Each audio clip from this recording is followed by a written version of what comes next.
All right, hey there, viewers. So some of you might remember this Kia. This is my buddy's car.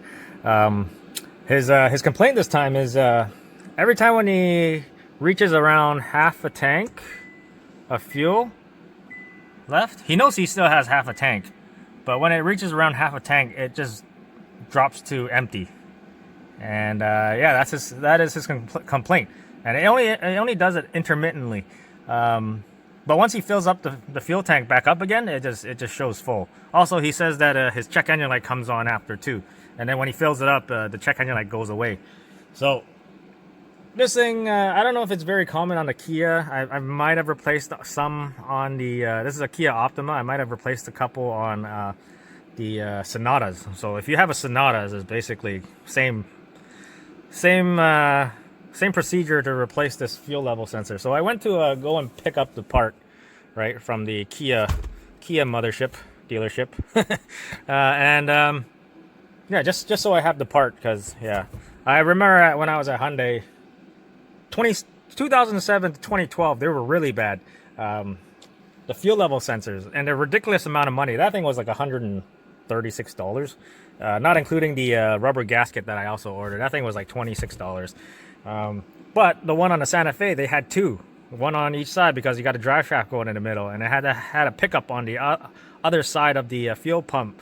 So you had two level sensors, and I think each of them was like $170-ish, and times two, so after tax is almost $400 for just two plastic crappy fuel level sensors.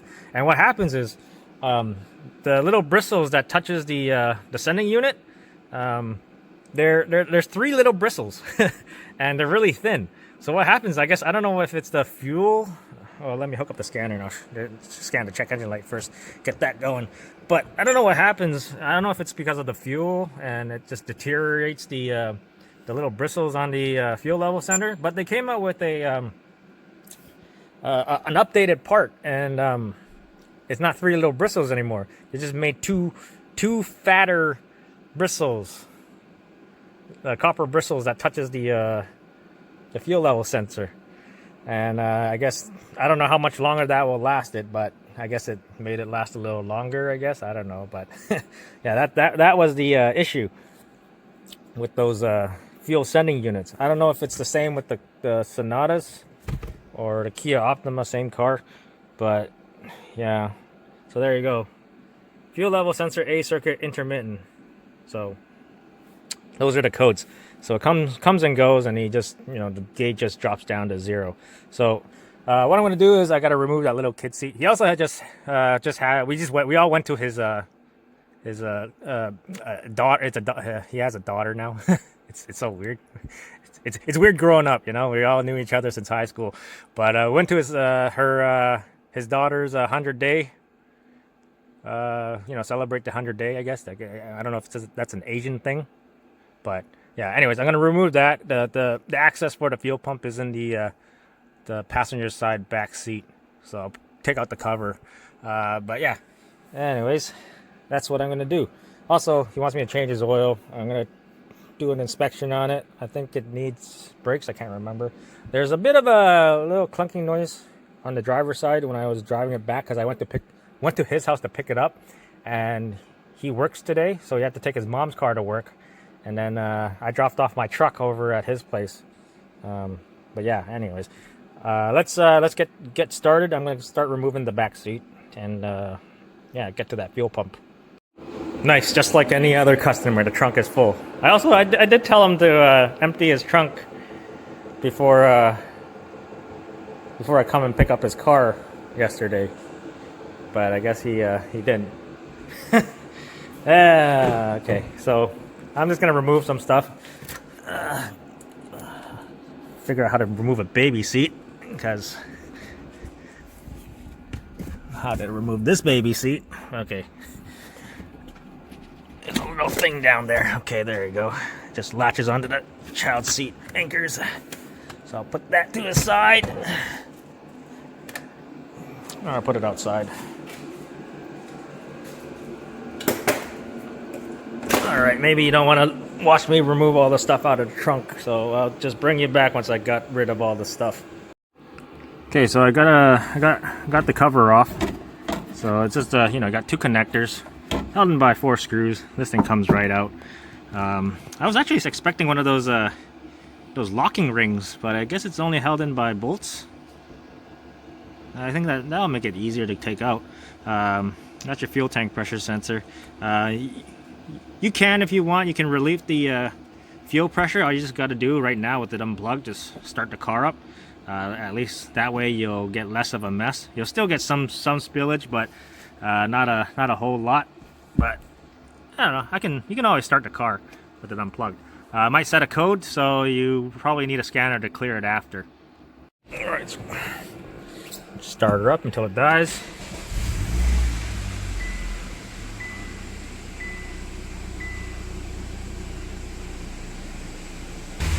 There you go. Sputtering, it's gonna die.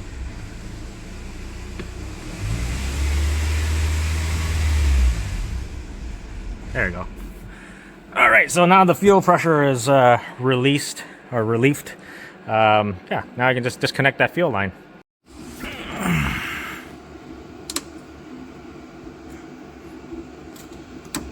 Push it in. I'm gonna get a little bit of spray. Maybe. Oh yeah, it's a lot. That's a lot. Even if you do relieve the pressure, you're gonna get a lot of fuel coming out. Let me get a rag. Damn, I forgot I had this. Now I can just keep recording.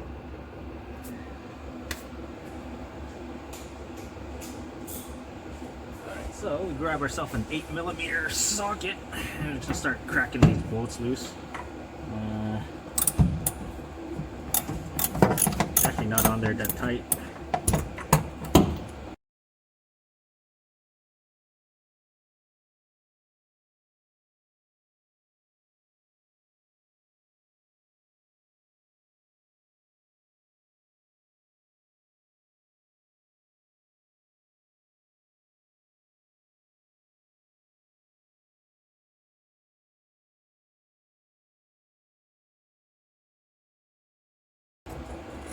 Pretty rusty. Metal plate. Let's see if I can get this fuel pump out without making a mess. I'll pull this O-ring out. Actually, this O-ring still looks pretty good, but I got a new one. There's that O-ring. Let's see. Find a right position to get this thing out.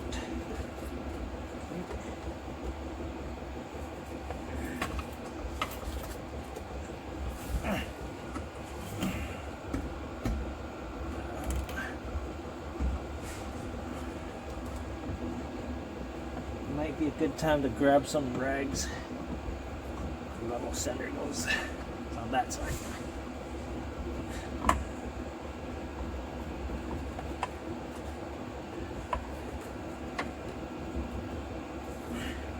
I don't know why they can't just make these holes bigger.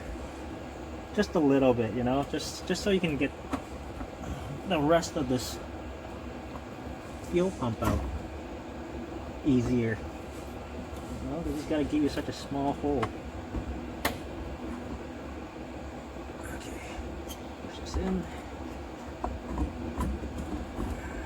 Find the right position.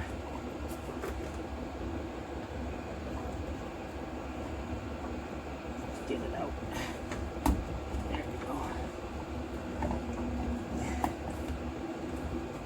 So I'm trying to not break the old level sensor because I want to actually have a look at it.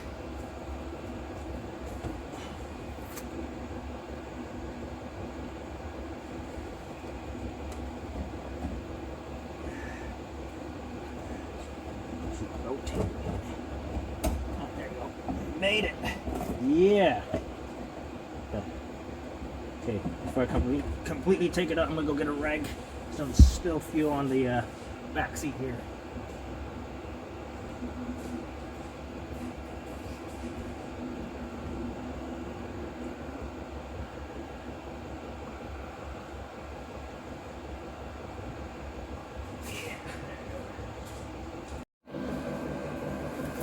Okay, I hope this is a better view.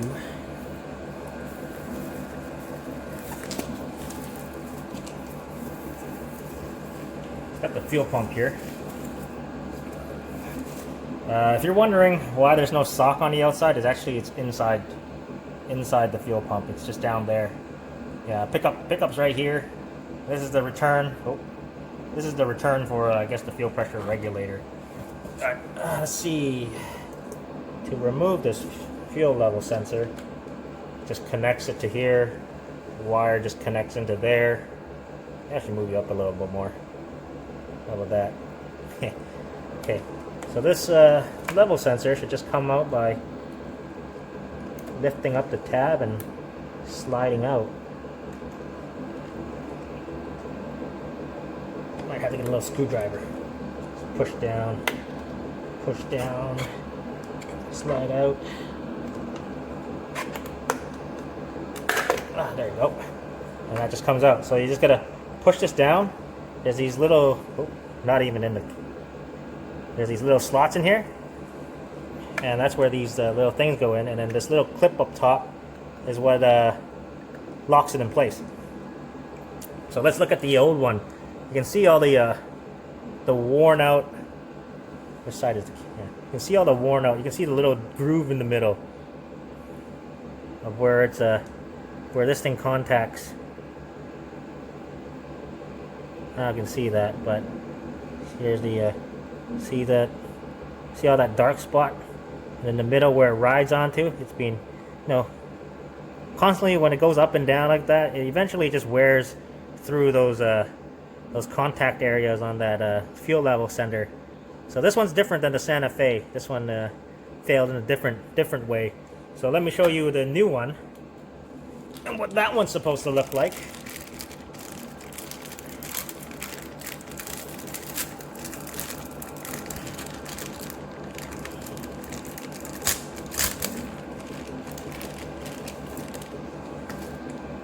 So here's the new one. This one looks pretty good, right? See? That's what a new one looks like. It's just basically that little, what do you call it? The little brush thing that contacts the thing, just constantly moves up and down and it wears through it. Hi. Oh, he's upstairs.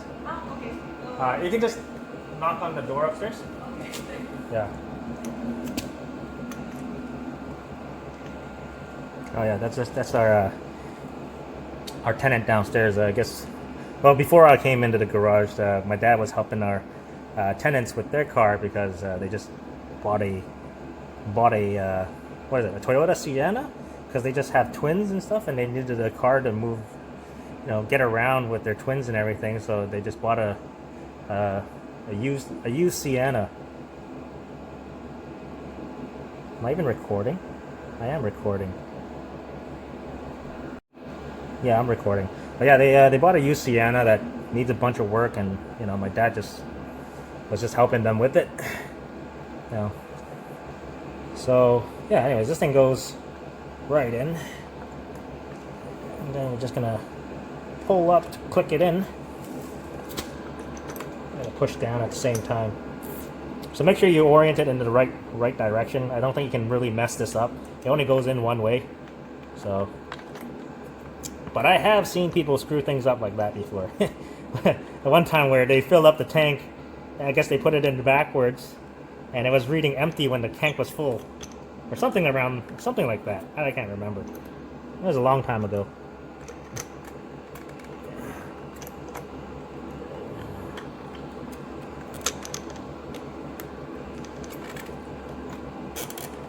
Okay, let me take a look at this.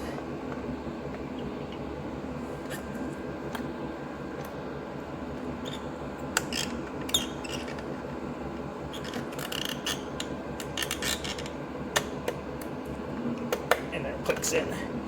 There you go. Not in all the way yet.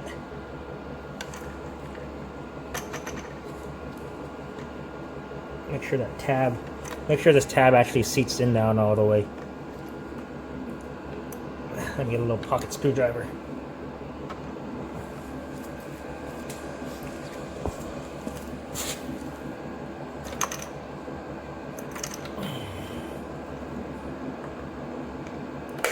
There we go. Now that's in. The wire's back in the same spot.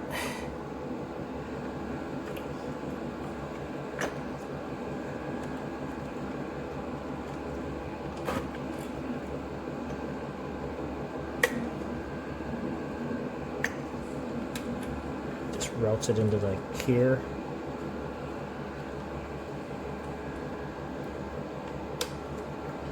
All right, that thing's ready to go back into the car. That's the new O-ring. Make sure I have that. Make sure I don't spill any gas on the back seat because you don't want their their newborn to be sniffing gas fumes.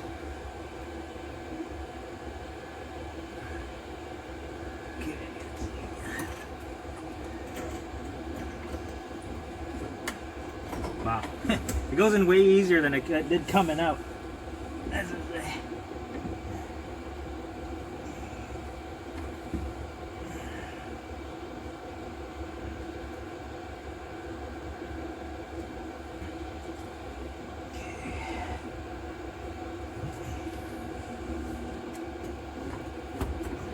Alright, that's that.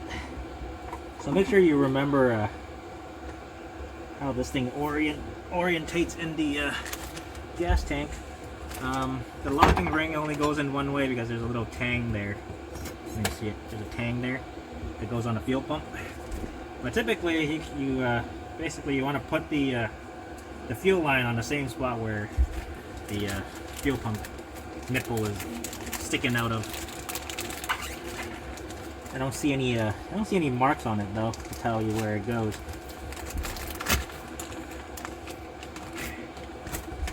So there's a little lip on the O-ring.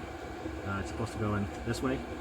Make sure you clean the bottom side of the fuel pump because this is where that part seals onto, and also the bottom part of the fuel tank because that's where that seals onto. So I'm just gonna put it around it.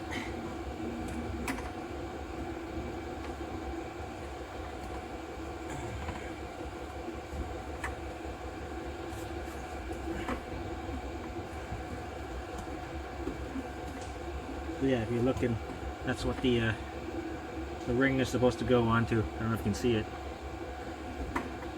Should have probably put it on before I pop this guy in. So now, how it sits in there, get this.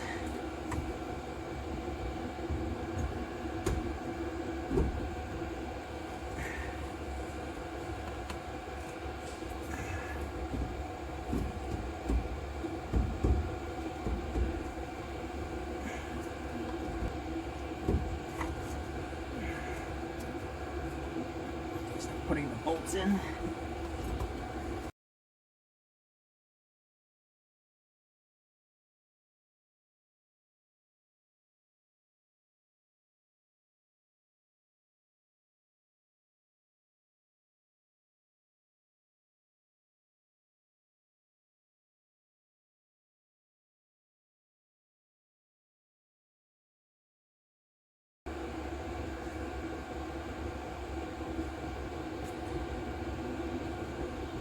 That one bolt. Yeah, now I gotta loosen all the bolts slightly to move it around, get it to fit.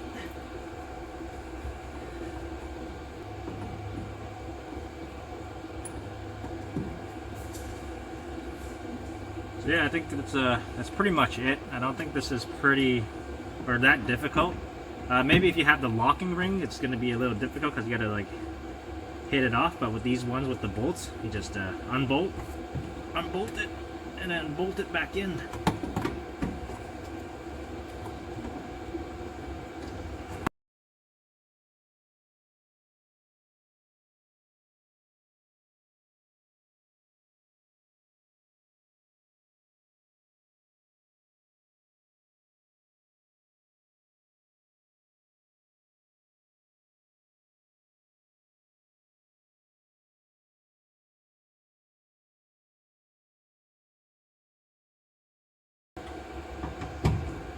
So these weren't that tight when I took it out, so you don't have to be too crazy tight on putting it back in.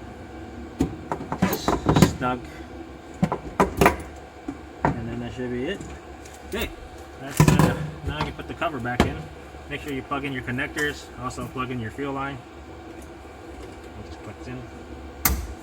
That's in. Reconnect the connector. That's in. That's back.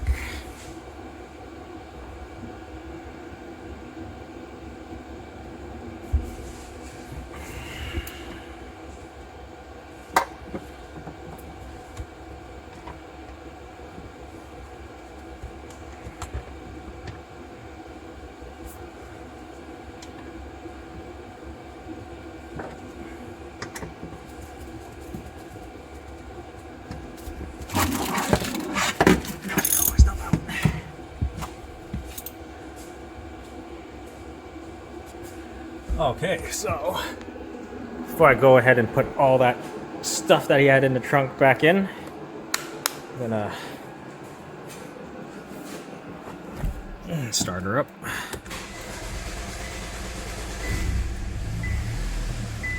There you go, level gauge is working.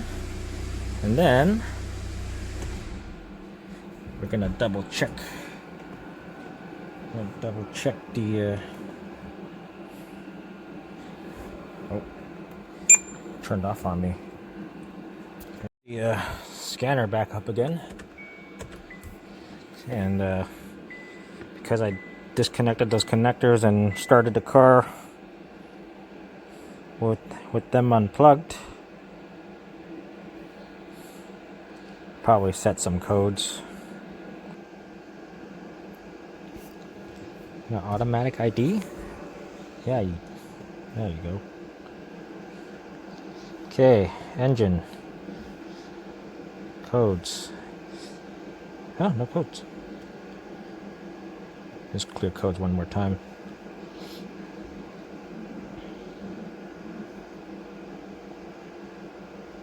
Okay.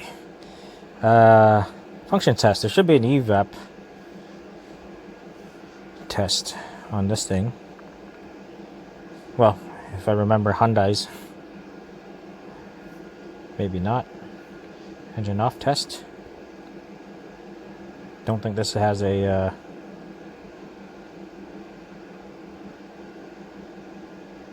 natural leak detection pump. That's what I was meant to say. Purge valve. Nope.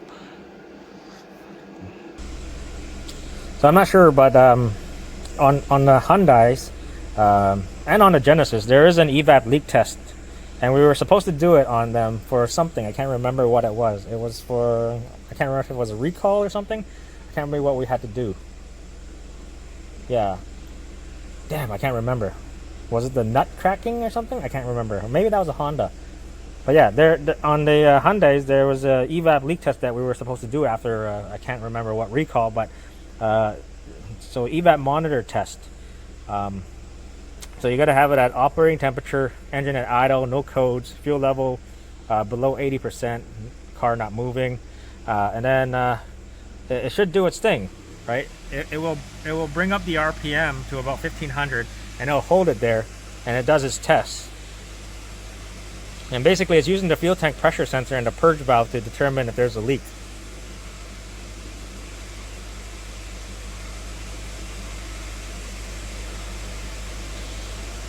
And then once it's done, it gives you a result at the end. Similar like the Honda, but the Honda takes a lot longer. But yeah, this one, it says test complete, no leak detected. So we're pretty much good on the evap leak side of the fuel tank, and then that's it. So now I can just do the other stuff like the oil change that he wanted. He actually turned off the what do you call it? The service indicator, because I guess it was coming on. So I don't know when I don't know when he turned it off. But yeah, I'm gonna turn it back on. I'll put a sticker and make sure I see how far he actually goes, and make sure he does his oil change on time. So yeah, anyways, I'll see if it's still burning oil. I'll see how much oil is left on the dipstick, and I'll show you. So I'm just leaving all the doors out to air out all the fumes. But even though he's my friend, I am not going to be responsible for his child. So anytime you remove a baby seat, you always leave it face down on the well, where you found it, I guess. So face down. So the parent actually has to put the seat back in because they're responsible for it.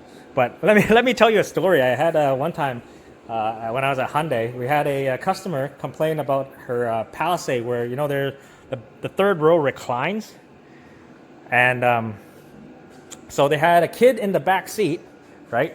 And there's a button for the rear seats, right? To recline it.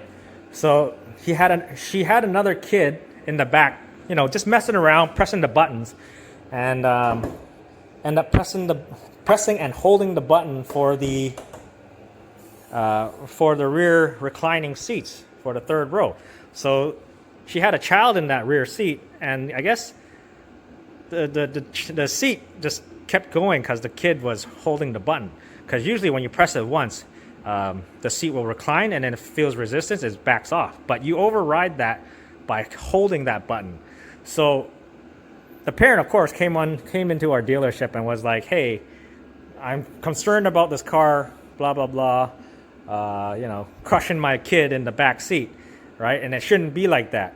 So of course, shop foreman, I had to deal with this. So I told the customer.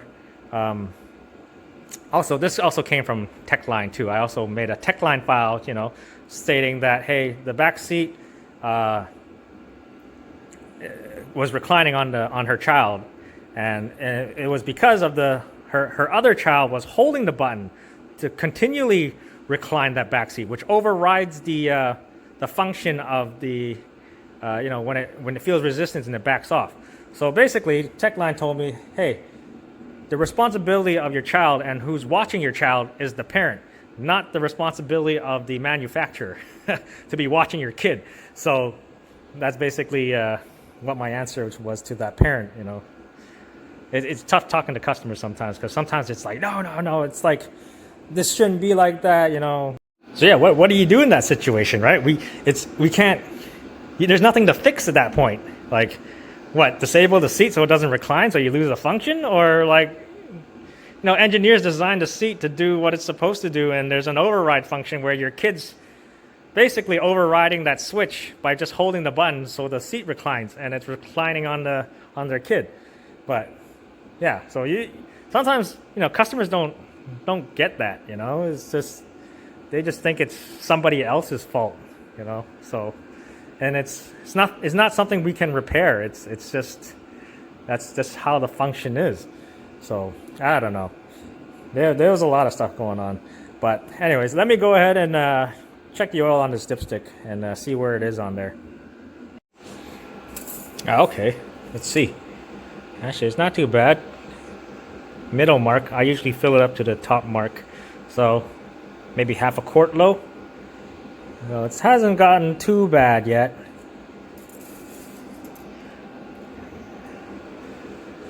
So what I'm going to do now is I'm just going to change his oil. I'm just going to check and see anything up with the suspension, anything loose, because I hear a clunking noise. And I'm going to flip this car around because I'm facing the wrong way. So yeah, other than that, I'm just going to do all the other stuff that I'm gonna do on this thing. You probably won't want to see me do an oil change, and yeah, there's plenty of oil change videos out there. But anyways, I hope you enjoyed the video. I hope I helped you guys out there with your Sonatas or even your Kia Optimas. Please give me a thumbs up, a subscribe, and I thank you guys for watching, and I'll see you next time.